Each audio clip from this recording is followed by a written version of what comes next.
Vous êtes sur la chaîne du développement. Bonsoir et bienvenue dans ce journal. Comme de nombreux pays dans la sous-région, le Bénin est exposé aux risques naturels, notamment les inondations. À suivre dans ce journal le regard des climatologues sur la question. On parlera des villes, ce milieu physique et humain où se concentre une population qui organise son espace en fonction de ses besoins, de ses activités propres et de son environnement.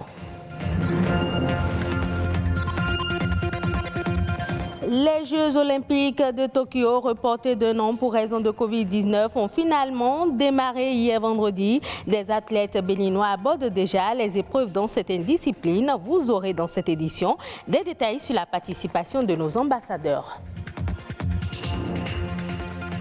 Coup d'envoi officiel des compétitions pour les Jeux olympiques de Tokyo, reportés d'un an pour cause de la pandémie de coronavirus. La cérémonie officielle qui marque l'ouverture des Jeux a eu lieu hier vendredi. Le Bénin était représenté à travers ses athlètes qui abordent déjà les épreuves dans certaines disciplines. Charbel Johnson et Ulvaeus Balogun reviennent sur la participation de nos ambassadeurs du drapeau béninois. Ils sont 7 athlètes retenus pour défendre les couleurs du Bénin aux Jeux olympiques de Tokyo 2020. Des athlètes qui proviennent des disciplines que sont l'aviron, la natation, l'athlétisme et le judo. En aviron, Privel Nkati, athlète de haut niveau, est le premier rameur du Bénin aux Jeux olympiques. Il représente le drapeau national dans une discipline qui n'existait pas jusqu'en 2013. Celtus William de Suovo, représentant le Bénin chez les judokas, notamment les moins de 90 kg, peut lui aussi légitimement se poser parmi les favoris. Judoka professionnel, il s'est révélé au public béninois en 2003 à travers le championnat national de judo dans la catégorie des moins de 73 ans. En 2016 déjà, il représentait le Bénin aux Jeux olympiques de Rio au Brésil où il mena le combat jusqu'au 8e de finale. Pour les JO de Tokyo, Celtus William de Suovo entre en lice le mercredi 28 juillet pour la catégorie des poids seniors masculins. En natation, le Bénin peut compter sur Nafissat Radji et Marc-Pascal Dansou, 2 athlètes qui doivent leur participation à leur bonne performance et leur constance dans les résultats. Ils entendent réaliser leur temps le plus rapide tout en parcourant une distance désignée à l'aide de la nage libre 50 mètres. Ils sont attendus le vendredi 30 juillet pour faire leur preuve face aux autres nations.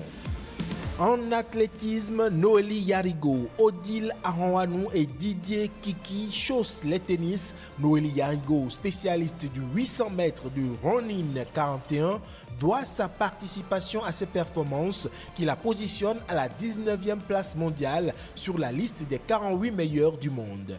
Demi-finaliste des JO de 2016, l'enjeu pour elle est la médaille olympique. Odile Adanwanou, pour sa part, est une spécialiste de heptathlon. Elle détient le record national dans cette discipline, ainsi que sur les 100 mètres haies, le saut en hauteur et le lancer du poids. Championne d'Afrique en athlétisme en 2018 au Nigeria. David Kiki, quant à lui, est un sprinter béninois spécialiste du 100 mètres. Il a déjà pris part à plusieurs compétitions régionales, continentales et mondiales et participé aux Jeux olympiques d'été de 2016 dans la course masculine de 200 mètres. Si les 2 béninoises sont aux Jeux grâce à leur ranking, lui le sera grâce au principe de l'universalité. Bonne chance donc à nos ambassadeurs. Les Jeux olympiques toujours, les réfugiés y participent aussi et ce depuis 2016. Ils sont motivés, se sont préparés activement, ils s'entraînaient tous les jours. Suivant le reportage de nos confrères de France 24 avant le départ pour le Japon. C'est en 2015, lorsque la crise des réfugiés a pris de l'ampleur, que le comité olympique a décidé de créer une équipe spécifiquement pour eux. L'équipe des réfugiés a participé au JO de 2016 et elle sera aux Jeux de Tokyo le 23 juillet. Parmi les athlètes qui s'entraînent ici au Kenya, beaucoup comme Rose Lekonienne ont fui la violence au Soudan du Sud. I'm hoping to improve on my time and also to wish all the best to my colleagues. At least we can do something at Tokyo 2020. L'an dernier, les restrictions imposées en raison du coronavirus ont limité leurs entraînements. We prepared since 2019, so we are in a good shape. So now 2020, the corona is coming, so the shape is low down, and so at least this year when we open the camp, so at least a bit so we catch up and our training is going on well. Leur mentor est l'ancienne recordwoman du marathon, la Kenyane Tegla Lorupé. For the 29 athletes that I'm going to lead, I think we will not miss a medal. We have also Popole for the judo from Brazil. We have this lady from Iran who's already have a medal in taekwondo. So I think there are possibilities. L'Agence de l'ONU pour les réfugiés estime à 80 millions le nombre de personnes dans le monde qui ont fui les conflits et la persécution. Elle encourage les amateurs de sport à soutenir avec ferveur l'équipe des réfugiés lors des JO de Tokyo. Le Bénin, à l'instar d'autres pays de la sous-région, est exposé aux risques naturels, notamment les inondations. Des inondations qui plongent souvent les populations dans des situations difficiles et invivables. Depuis plusieurs années, la gestion des risques des catastrophes et des changements climatiques est au cœur des politiques de développement environnemental. Mais ces politiques ne parviennent pas encore à endiguer le phénomène cyclique des inondations. Quel est le regard des climatologues? Éléments de réponse à travers ce reportage signé Ézéchiel Rankbé, Patrick Adjaboudjou. D'un bout à l'autre de la planète, les images sont saisissantes. Des maisons, voitures et des villes entièrement englouties par les flots. Des sols fragilisés qui aujourd'hui ne résistent plus à l'intensité des pluies diluviennes. En l'espace de quelques jours, l'Allemagne, la Belgique, les Pays-Bas et la Chine ont souffert des inondations. De violentes inondations qui, selon les climatologues, ont principalement pour cause l'urbanisation sauvage des villes. Ce n'est pas seulement l'Afrique. L'Europe aussi a connu cette urbanisation sauvage. Et sauvage parce que l'urbanisation a créé pas mal de dommages à l'environnement. Les inondations qui sont enregistrées aujourd'hui ne sont pas le fait des changements climatiques. Certains diront que c'est le changement climatique. Ce serait une erreur d'incriminer le changement climatique. C'est vrai que le climat en est pour quelque chose. Parce que lorsque les pluies qui devaient s'étaler par exemple sur 3-4 mois se concentrent sur 2 mois ou 1 mois, le sol n'était pas préparé pour accueillir ces quantités d'eau qui puissent avoir l'inondation, c'est normal. Là, on ne parlera pas de changement climatique, on parlera beaucoup plus de dérèglement. Certains diront que le climat est devenu fou. Mais le facteur premier des inondations qu'on enregistre ces derniers jours, c'est beaucoup plus lié à l'urbanisation. Le terrassement, la destruction même du couvert végétal au profit des bâtiments, au profit des installations humaines, cette destruction a créé pas mal de déséquilibres au niveau environnemental. L'équilibre environnemental est chaque jour menacé du fait de l'activité humaine. Pour éviter de subir les effets dévastateurs du dérèglement climatique, dont les inondations, il urge de libérer les exutoires d'eau et de respecter les normes de logement social et des politiques locales de l'habitat. Nos habitats, le terrassement au profit, au détriment même du couvert végétal, nos installations anarchiques vont toujours créer des problèmes à l'environnement. Libérons les voies naturelles de l'eau, elle nous créera moins de problèmes. Mais quand l'eau est déjà étalée et installée, il est difficile de la faire partir. Mais éviter qu'elle vienne nous surprendre, c'est beaucoup mieux que d'attendre qu'elle s'étale. Il faut que nous soyons prévoyants et que chaque commune puisse inscrire dans son PTA au moins une ligne en ce qui concerne la gestion de ces eaux qui nous surprennent régulièrement. Gérer efficacement les eaux de pluie en milieu urbain devient un défi majeur dans les projets d'aménagement territoriaux.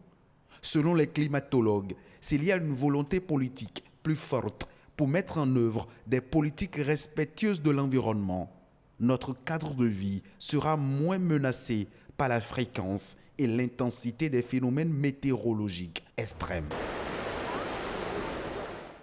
On parle à présent des villes, ces espaces de concentration humaine qui participent au développement socio-économique des pays selon leur statut ou leur taille.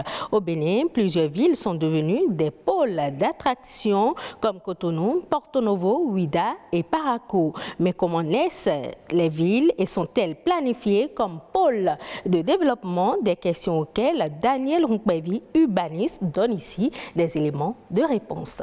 Nos villes aujourd'hui sont nées d'abord spontanément. Lorsque vous remontez l'histoire dans des villes béninoises, les villes ont leur propre histoire. L'histoire de Porto Novo est différente de l'histoire de Ouidah et l'histoire de Ouidah est différente de l'histoire de Cotonou. D'accord? Je prends le seul exemple de Cotonou pour dire la ville de Cotonou est partie du WAF, qui a été l'embryon du port autonome de Cotonou. Donc le besoin de débarquement des colons qui cherchaient où débarquer pour pouvoir s'approvisionner en matières premières. Mais à partir du moment où Cotonou est parti de cet intérêt, c'est devenu une attractivité. Ça a commencé par appeler les populations des environs, les Hola, les fonds ont commencé par arriver. Les populations de Ouidah également ont commencé par délaisser Ouidah pour venir à Cotonou parce qu'il y a un intérêt à Cotonou. Alors lorsque les gens commencent par s'agglomérer dans un espace, parce qu'ils ont besoin d'habiter quelque part, ils ont besoin de circuler, ils ont besoin de travailler, ils ont besoin de se distraire, intervient la notion de planification. Et aujourd'hui, l'histoire de nos villes au Bénin a montré que les documents de planification n'ont pas suivi. La plupart du temps, nous n'avons pas planifié nos villes. Donc nos villes n'ont pas été planifiées et lorsque des documents de planification ont existé, nous avons fait beaucoup d'études aujourd'hui qui ont montré que ces documents n'ont pas été mis en œuvre. Il y a eu des efforts qui ont été menés par les pouvoirs publics en termes d'assainissement des voies, en termes de pavage des voies, en termes de bitumage des voies. Lorsque l'État investit de grands moyens aujourd'hui pour construire les caniveaux, les collecteurs, pour construire aujourd'hui les voies pavées, il ne revient pas aux populations de raccorder les eaux des cuisines aux caniveaux. Il ne revient pas aux populations de prendre les ordures des maisons et aller les jeter sur les routes qui ont été pavées, qui ont été aménagées par l'État. Lorsque l'État investit de grands moyens aujourd'hui pour construire les caniveaux, les collecteurs, pour construire aujourd'hui les voies pavées, le citoyen doit participer à la propriété du cadre de vie, au maintien du cadre de vie. Ainsi prend fin ce journal. Merci de l'avoir suivi. Retrouvez cette édition sur le site de l'ORTB, www.ortb.bj. Passez un agréable week-end en compagnie de nos programmes.